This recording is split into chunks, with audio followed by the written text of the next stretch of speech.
Bienvenidos a otra emisión de Tenés que saberlo, por supuesto aquí por Conexión Abierta en la continuidad informativa. Nosotros aportamos estos programas especiales como cápsulas informativas o de contenido, entrevistando a personalidades, sobre todo jóvenes que se destacan en distintas especialidades, disciplinas. En este caso con John Zweig. Ahí hemos hablado con él, hace un ratito me recordaba alguna entrevista que incluso hicimos en La Nación. Es experto en tecnología, quiero dar dos o tres datos con mejor precisión, por eso lo leo, autor y reconocido divulgador en tecnología y en tecnología y sociedad sería el ámbito. Es columnista del diario Perfil, entre otros medios, especialista en nuevas tecnologías, robótica, inteligencia artificial, drones, programación, impresiones 3D. En 2020 publicó su primer libro, 7R, las 7 revoluciones tecnológicas que transformarán nuestra vida. Y hace un par de años, en el 21, lanzó su segundo libro, El dilema humano, del Homo sapien al Homo tech. Así que interesante para conversar, Joan, con vos. ¿Cómo estás? En Tel Aviv ahora, ¿no? Hola Hugo, ¿cómo estás? Muchas gracias por la invitación de este momento desde Tel Aviv, trabajando esta semana desde acá. Un placer formar parte de este programa para conversar de estas cosas que están pasando en materia de inteligencia artificial que tanto nos mueven y que tanto nos impactan.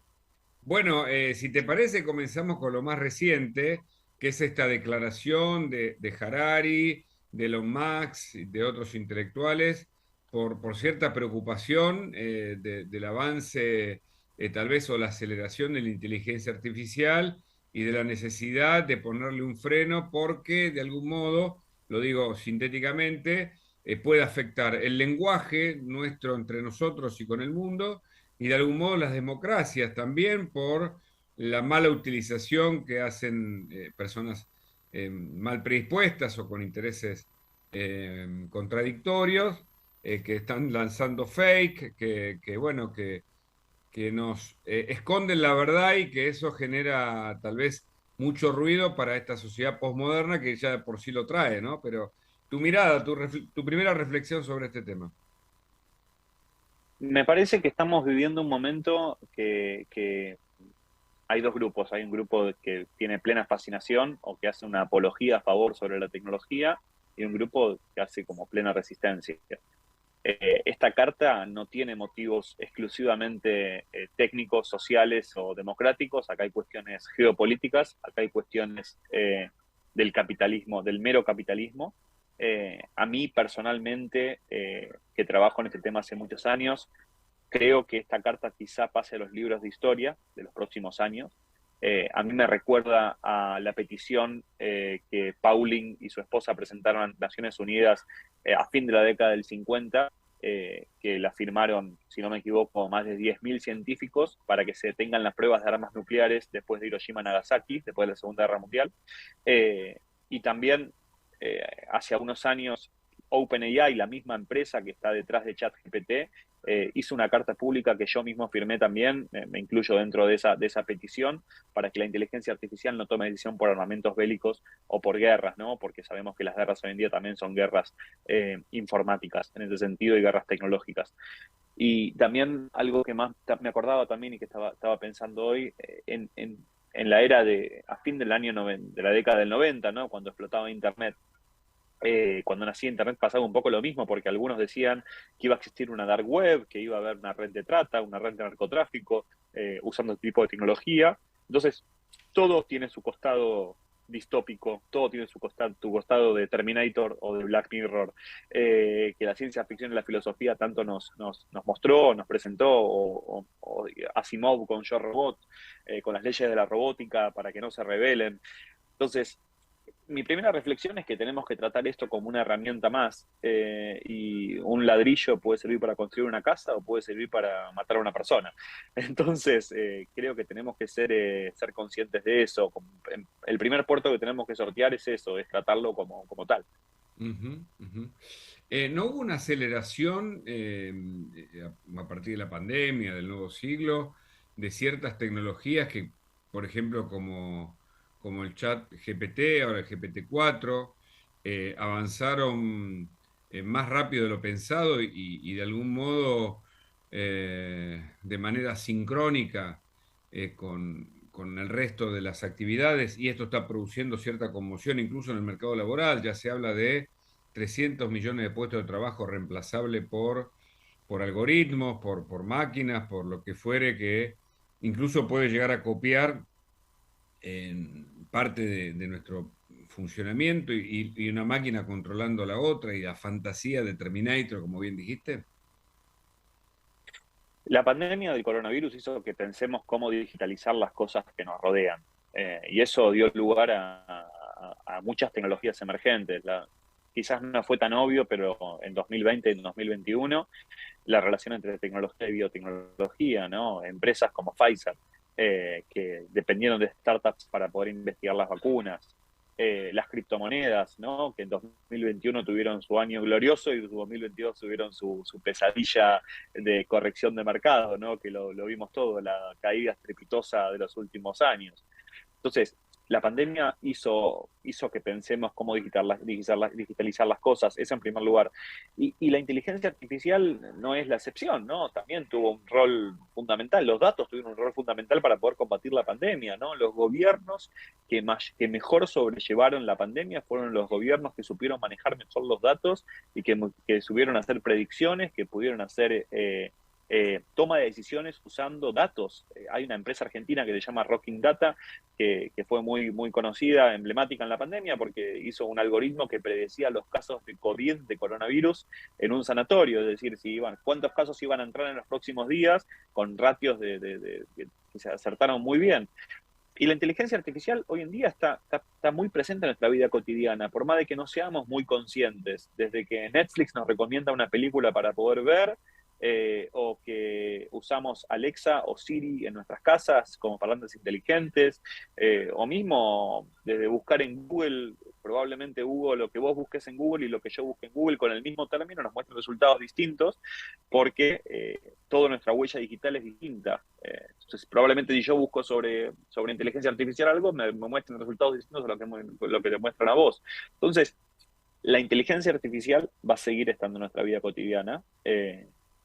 Y otra vez, y yo mi último libro, en el dilema humano, que trabajo todo el tema tecnología y humanidad, yo soy un fiel creyente que las habilidades humanas son y seguirán siendo irreemplazables en un mundo basado en el conocimiento. Ujú. Hasta ahí estamos de acuerdo en todo. Es más, yo soy muy proclive a estar a favor de los avances tecnológicos, como bien vos señalás, porque de algún modo la historia de la humanidad nos demuestra que, bueno, ocurre más allá de nuestra propia voluntad. Entonces, oponerse a algo que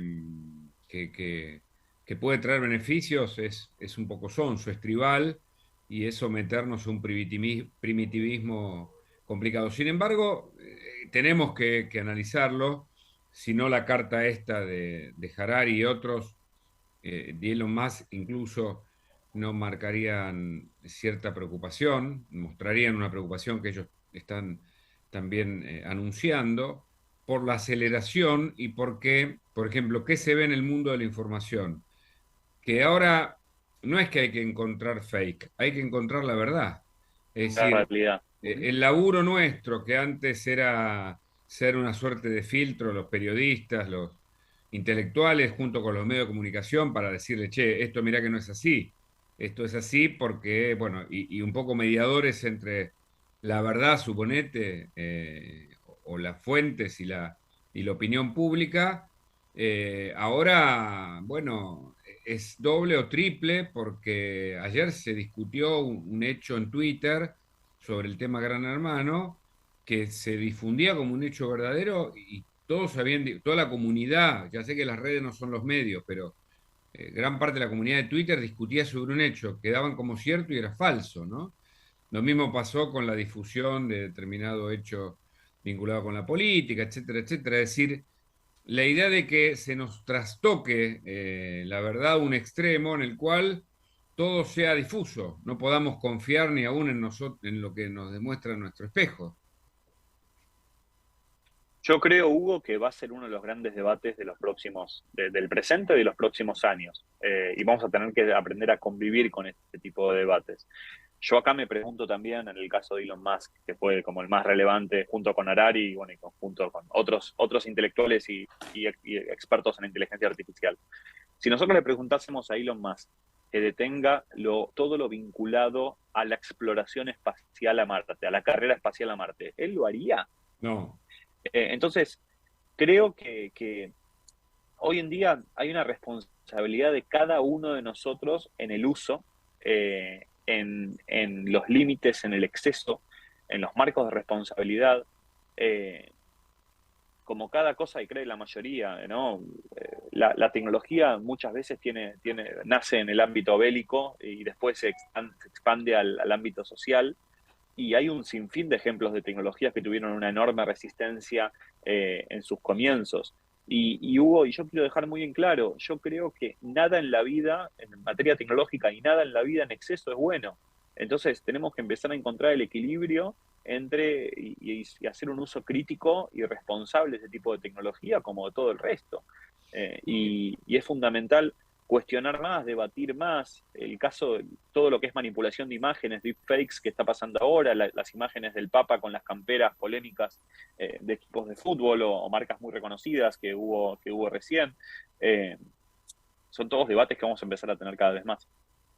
Em, ¿Por qué surge la carta ahora para vos? Porque muchos dicen, el problema ahí es eso, es la aceleración, es no acompañar un proceso que se venía dando de una manera un poquito más natural y que de repente ahora enloqueció a tal punto que dicen que la próxima campaña presidencial va a ser manejada por la inteligencia artificial y en que entonces ya se vienen reemplazos de un montón de puestos de laburo, es decir, que de repente todo se aceleró y el mundo ya empieza a cambiar mucho más rápidamente, o hay un poco de fantasía alrededor también para vos. Hugo, me parece que tenemos que primero entender en el momento que estamos con este tipo de tecnología. Hay una famosa teoría que se llama el hype cycle de la consultora Gartner, que todos los años saca un mapa, una fotografía de en qué estadio se encuentra cada tecnología emergente. Y hay tres o cuatro grandes estadios, para no ponernos muy teóricos. Toda tecnología al principio tiene un momento de desarrollo científico-tecnológico, como por ejemplo la computación cuántica. El desarrollo científico-técnico se descubre que se puede realizar esa tecnología, y esa tecnología después llega a un punto, lo que se llama un peak of inflated expectation, un punto inflado de expectativas. ¿Qué significa eso? Que todos los debates, toda la polémica, las cartas que estamos viendo ahora, estamos en un momento ahora de un punto inflado de expectativas de la inteligencia artificial, donde hay muchas aplicaciones que son reales, porque es cierto, hoy en día la inteligencia artificial puede hacer cosas que antes no nos podíamos imaginar hace un año, pero son expectativas infladas, ¿no? Eso es importante destacar. Como le pasó, por ejemplo, a la impresión 3D. En un momento se hablaba que se iban a poder imprimir corazones, carcasas para celular, prótesis, drones o juguetes, o como le pasó a la realidad virtual en la década del 90, o al 3D, me acuerdo en el 2005, 2006, me acuerdo en el Mundial de 2006, que todos los televisores venían con los anteojos para poder ver el partido y después nos olvidamos todo del 3D. Decían que iba a tener 3D hasta el microondas. Entonces, toda tecnología tiene un punto inflado de expectativas y después cae buscando sus campos de aplicación concretos y reales. Mm, mm. Es verdad lo del tiempo. Yo personalmente creo que esta carta es un buen paso porque pone en debate este tema, porque lo pone en debate. ¿Por qué nace ahora? Es cierto que y tenemos que recordar también que la tecnología crece a ritmos mucho más rápidos que la política. Entonces, que no hay organismos independientes que estén viendo los impactos que poseen este tipo de tecnologías emergentes, y estamos de alguna forma todos tratando de surfear la ola, tratando de reinventarnos o reinventarnos nuestras empresas, nuestros colaboradores. Yo como docente de grado, de universitario, de carreras de grado, también nos preguntamos mucho cómo uno va a dar clases, cómo uno va a corregir, cómo uno va a ver, y me parece que es todo un proceso de adaptación donde se dan muchísimos debates, eh, pero otra vez, tenemos que recordar que ayer Marcos Galperín publicó un hilo de Twitter respecto a ChatGPT, donde le preguntaba a ChatGPT quién era Marcos Galperín, y le empezó a Disagree. decir que era el presidente de Aerolíneas, de Globant, de una serie de cantidad de empresas. Entonces, tampoco lo que vemos es 100%, me parece que ese pensamiento crítico y valga la redundancia, ese criterio a la hora de observar la información, vamos a tener que afilarlo cada vez más también, en ese Afilarlo. sentido. Es decir, que la duda va a seguir siendo el mejor camino de todos, sobre todo la duda científica, que es la que se nos ha planteado. Ahora, estoy leyendo a la vez una nota de Infobae que dice que un informe de Holon IQ es el que habla de Holon IQ, ¿lo conoces? Colony Q, sí, sí, sí, sí, sí, sí. Hay 4 tecnologías clave que impulsan los usos de la inteligencia artificial en la educación: visión, voz, lenguaje y análisis, y que los distintos usos tienen que ver con entrenamientos y análisis del desenvolvimiento en los alumnos, y que esto está determinando que herramientas de la inteligencia artificial ya pueden medir el nivel de frustración de los estudiantes. Y que esto puede beneficiar a estudiantes, educadores, etcétera, etcétera.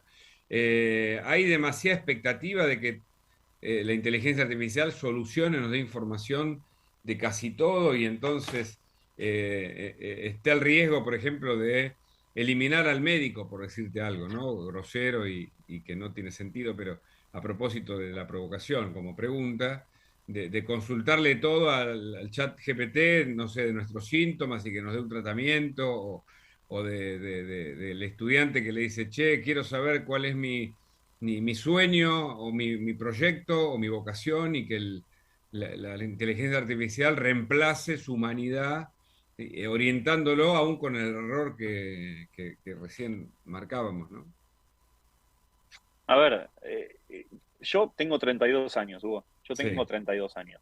Y yo viví la época de Encarta 98, que había que colocar creo que 5 CDs, y estaba el mismo temor. Ah, sí, La sí, era lo tuve, lo tuve. la era de Wikipedia, el boom de Wikipedia, de principios de la década del 2000, donde también las colegios decían, pero ahora ¿cómo voy a hacer con Wikipedia si pueden parafrasear un artículo entero?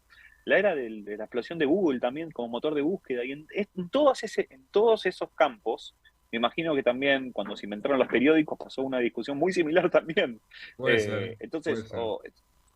me parece que O sea, los no es la primera periódicos, vez en que lo vivimos realidad, en la ahí historia. te digo, como profesor universitario de Historia de los Medios, que es una materia que me gusta, ahí digamos, fíjate, ¿no? Cuando se habla de la tecnología, se dice que el siglo de las innovaciones tecnológicas fue el siglo XIX, es decir, 1800.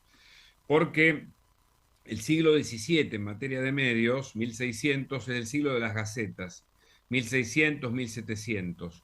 Y ya a fines del 1700, sobre todo principio de 1800, se desarrollan los periódicos, sobre todo en Europa, y empiezan a incorporar géneros, ¿no? La novela de folletín, que después desemboca en la de Netflix, ¿viste? En el medio de la telenovela y todo, ¿no? Y en Estados Unidos, un poco más inteligente, hace lo mismo, pero le mete, en vez de meterle a Dumas con, no sé, el Conde de Montecristo, pone a Edgar Allan Poe hablando de los crímenes de la calle Morgue, y le da un toque de entretenimiento.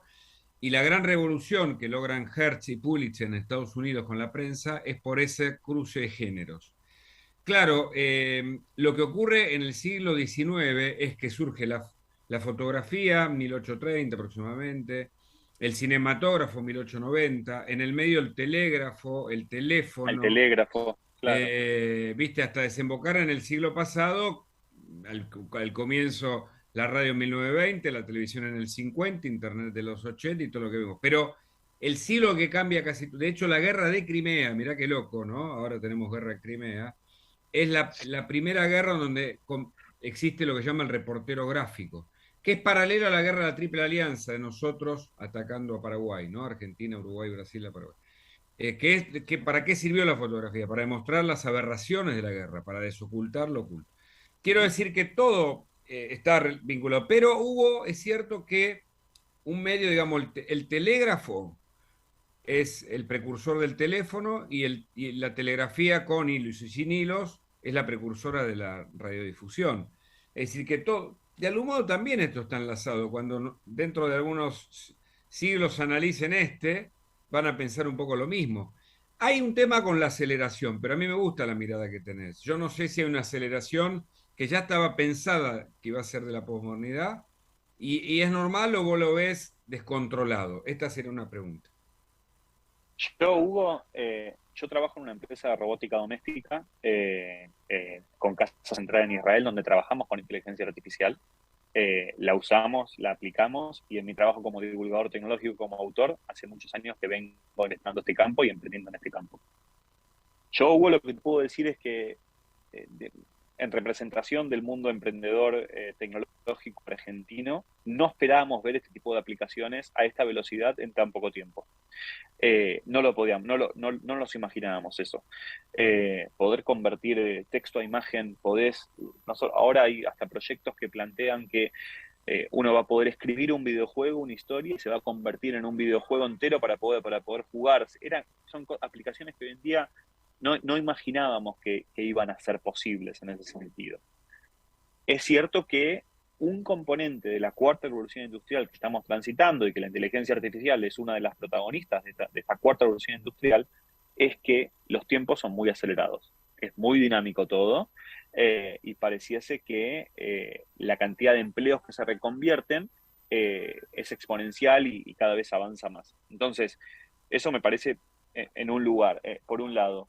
Eh, por otro lado, si vemos en todas las revoluciones industriales, siempre la cantidad de empleos que se generaron a partir de esas revoluciones tecnológicas fueron superiores a la cantidad de empleos que se le convirtieron, ¿no? Porque cuando se inventó el automóvil, por ejemplo, la gente transportaba en caballos, porque el automóvil era una invención más eficiente y más segura, pero alguien tenía que armar los caballos, alguien tenía que vender los autos, alguien tenía que vender repuestos, alguien tenía que conducirlos. Entonces, la cantidad de empleos que se generan a partir de todo esto es muy grande. Es verdad que en este tiempo el mundo está extremadamente dinámico en ese sentido, y tenemos que ser mucho más críticos y mucho más conscientes de estos tiempos en estos momentos, porque también muchas empresas se preguntan, pero ¿por qué voy a tener a la gente haciendo tareas reiterativas o tareas operativas si lo puede hacer la inteligencia artificial? Y esto impacta a todas las profesiones, no solamente porque antes pareciese que las únicas profesiones eran las de la periferia o las tareas muy operativas. Ahora, hasta un programador, que hoy es la profesión quizás más sexy o más mejor paga muchas veces, si un programador no se sigue reinventando constantemente, le puedo pedir a ChatGPT que me pueda programar lo que necesite y me dé el código directo, y con conocimientos muy básicos puedo reemplazar esa profesión. Entonces, no se excluye ningún empleo de esta realidad, de este tipo de tecnología, como pasa con otras tecnologías disruptivas que generan cambios abruptos y muy grandes. Entonces, me parece que tenemos que ser conscientes de eso, y yendo a tu resumen de la evolución de los medios en general, yo también yendo un poco más en la historia, en el siglo XV, en la invención de la imprenta, eh, según lo que se entiende, los dramaturgos también y los escritores tenían una resistencia muy grande de que se multipliquen sus obras, porque se preocupaban por su trabajo y cómo esa Muy bien. tecnología podía afectar su capacidad para poder ganarse la vida, y por la pérdida de control también de sus obras. ¿Por qué? Porque probablemente las obras se podían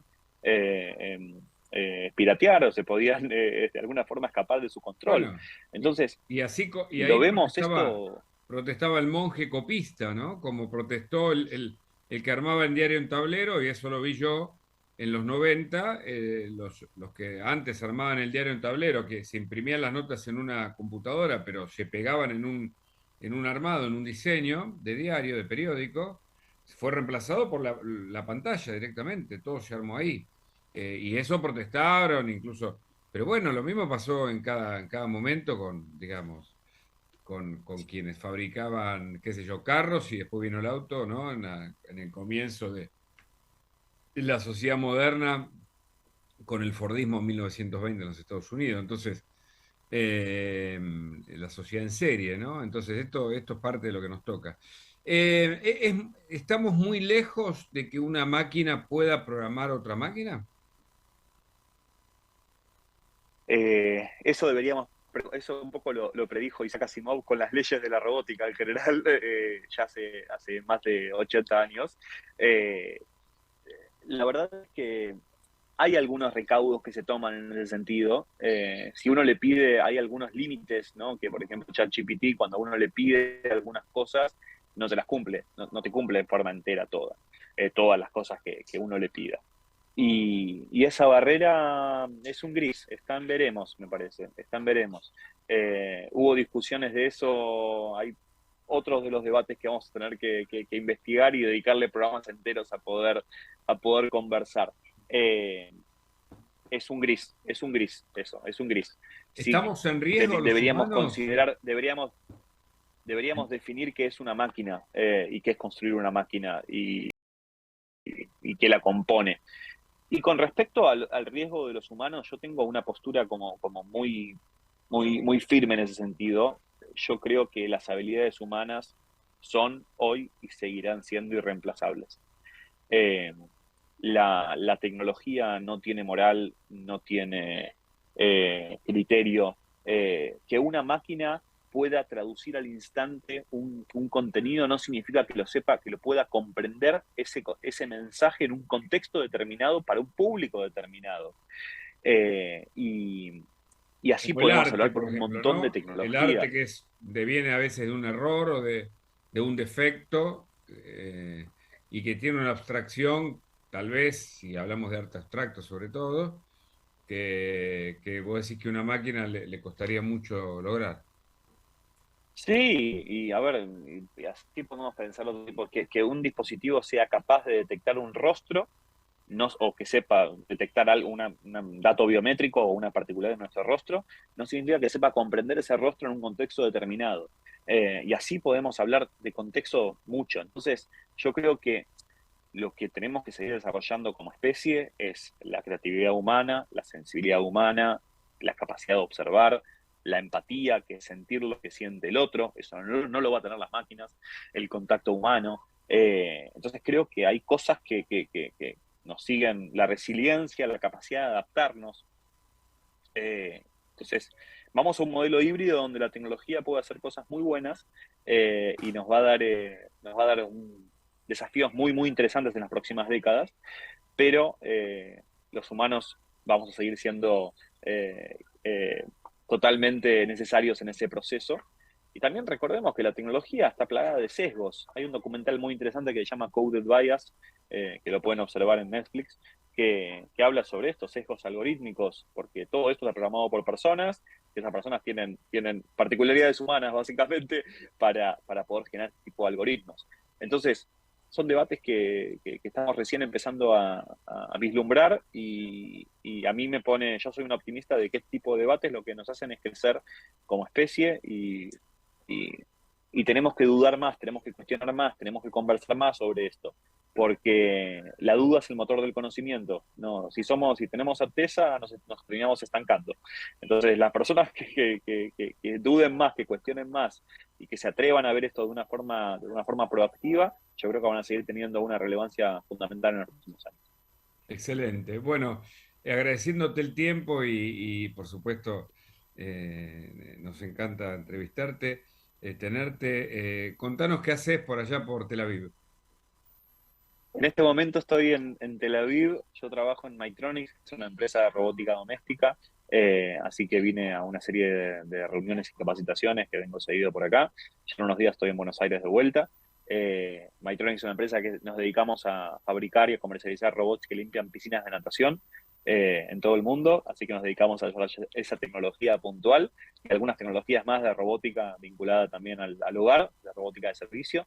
Así que por acá un poco acá ahora tengo 2 días de turismo porque acá los viernes no se trabaja y los domingos se trabaja, así que tengo ¿Cómo es la vida ahora en Tel Aviv? un ¿Qué pequeño descanso. observas como Y diferente? en este momento es un contexto político muy caldente en Israel en general, Sí, sabemos.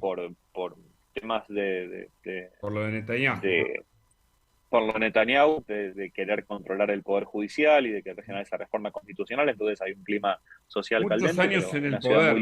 linda. Del líder Netanyahu, Yo ¿no? creo, yo creo que son tres ciclos, 12 años en poder, eh, y hay un descontento social muy importante vinculado a eso, eh, No al pero borde de una guerra civil y como la muchos aventuran, ¿no? no, Me no, parece que para hay tanta nada, no, para experiencia nada. sobre Al eso menos que la comunidad está lejos de... yo estoy, Mm. yo estoy hace más de una semana aquí y no escucho eso, sí escucho mucho descontento social. Eh, y mejor no convertir a pesos porque acá los precios son No, no, es me directamente, imagino, me imagino. así que Bueno, Joan, muchas gracias por la entrevista. Que tengas te buen mando un abrazo viaje. grande, Hugo, te mando un abrazo grande y nos vemos en Buenos Aires, Nos por vemos en supuesto. Buenos Aires. Palabra. Hasta luego, un abrazo, Chau, chau. hasta Gracias. luego. Bueno, hasta acá llegamos, ¿eh? Joan Zweig, que ustedes lo escucharon.